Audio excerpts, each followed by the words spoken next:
Hi friend, सगळ्यात अगोदर वटपौर्णिमेच्या सगळ्यांना हार्दिक शुभेच्छा. वटपौर्णिमेनिमित्त आपण पुरणपोळी, रस आणि आमटी बनवली. त्याची रेसिपी आपण आज बघणार आहोत. आपण इथं हरभऱ्याची डाळ घेतली आहे 1.5 पाव. तिला स्वच्छ पाण्याने धुवून कुकरमध्ये मी ॲड करते. पाणी ना जास्त घालायचं नाही, म्हणजे मी 1.5 पाव डाळीला 2.5 ग्लास पाणी घेतलं आहे. त्यामध्ये पाव चमचा तेल आणि थोडंसं मीठ घालून कुकरचं झाकण बंद करायचं, म्हणजे आपलं पाणी ना वरती येत नाही.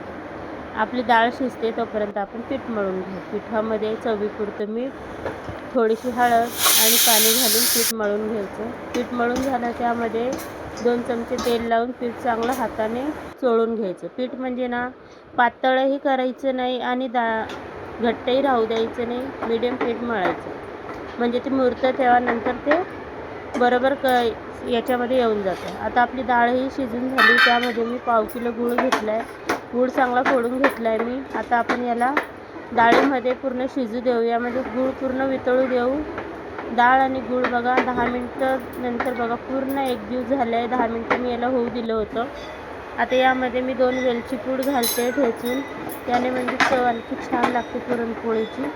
बघा डाळ किती भारी झाली. असं म्हणजे आपल्याला याला वाटायचीही गरज नाही आहे, इतकी भारी शिजली ती डाळ. डाळमध्ये पाणी कमी टाकलं ना, म्हणजे डाळ पूर्ण व्यवस्थित शिजते. डाळ आता पुरण आपलं तयार झालं. आपण त्याला थंड होऊ. इथं आपण आमटीचा मसाला भाजतो. कांदा, लसूण आणि अद्रक घेतली मी यामध्ये, आणि खोबरं मी वेगळं गॅसवर थोडंसं भाजून घेतलं होतं 1 इंच. ते मी त्यामध्ये ॲड कर, म्हणजे खोबरं ना पूर्ण जाळायचं नाही, वरतून काळं होऊ द्यायचं, म्हणजे ज्याने आपल्या भाजीला कलर खूप छान येतो. बघा मसाला आपला तयार झाला. आता आपण डाळीला फोडणी देऊया. मसाला वाटताना ना त्यामध्ये शिजवलेली थोडीशी डाळ जी आपण आमटीसाठी टाकतो ना, ती पण त्यामध्ये ॲड करायची, म्हणजे आपली आमटी ना चांगली घट्ट होते, पातळ होत नाही.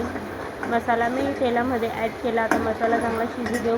बघा मसाला तेलामध्ये टाकताच किती भारी कलर आला ना याच्यामध्ये. खोबरं म्हणजे ना असं आपण काळं करून घेतलं ना तर भाजीला कलर खूप छान येतो, खूप छान, आणि चवही खूप छान येते भाजीची. मसाला आपला परतून झाला. त्यामध्ये आपण आपले सुके मसाले ॲड केले. लाल तिखट, हळद, धणे पावडर हे घालून घेतलं. थोडंसं पाणी टाकून मसाला शिजू दिला.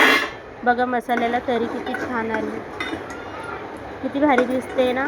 चव तर इतकी भन्नाट लागत होती ना. माझ्या पोरींनी ना पुरणपोळी आणि आमटी ही इतकी आवडीने खाल्ली. खूप छान झाली होती खायला, खूप टेस्टी लागत होती. तुम्ही नक्की एकदा ट्राय करून बघा. मसाला आपला परतून झाला. त्यामध्ये मी 1 चमचा दीपक मसाले घातले, थोडासा चाट मसाला घातला, आणि आपल्याली जी शिजवलेली डाळ होती ती मी त्यामध्ये ॲड केली, आणि आपल्याला लागेल तितकं पाणी मी यामध्ये ॲड करून घेतलं. आता डाळीला चांगली उकळी काढून घेऊ. यामध्ये चवीपुरतं मीठ घालू. बघा डाळ आपली पूर्ण उकळी आल्यानंतर बघा तरी किती भारी आली. डाळीला किती भारी दिसते. डाळ आपली झाली. इथं आपलं पुरणही थंड झालं. आता आपण याला चाळणीवर चोळून घेऊया. मी ग्लासाच्या सहाय्याने चोळतो. पुरण म्हणजे ना आपल्या अजिबात पातळ होत नाही, म्हणजे कुणाकुणाला पुरण बनवता जमत नाही. तुम्ही अशा पद्धतीने पुरण बनवून बघा, तुमचं पुरण अजिबात पातळ होणार नाही. बघा किती भारी झालं ना पुरण, आणि पीठ म्हणजे पूर्ण एकसारखे दिसते. पीठ पण आपलं छान मुरलं. त्यावरती मी आणखी थोडंसं तेल टाकून पीठ हाताने चोळून घेते,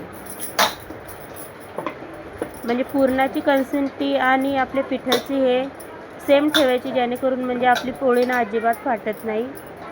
बघा आता आपलं पीठही तयार झालं, आणि पुरणही बघा. पुरणाचा उंडा आणि पिठाचा उंडा मी सेम घेतला आहे, म्हणजे अजिबात पुरण कमी घेतलं नाही. जितकं मी पिठाचा उंडा घेतला आहे ना, तितकंच पुरणाचाही घेतला आहे. त्याला तेलाच्या साह्याने गोल वाटी अशी करून घ्यायची उंड्याची, आणि त्यामध्ये पुरण भरायचं. त्याला हाताने असं गोल करून आपल्या कोलपाट लाटणाला चांगलं तेल लावून घ्यायचं. याला सुकं पीठ अजिबात लावायचं नाही, पूर्ण आपण तेल लावूनच आपली पोळी लाटणार आहोत.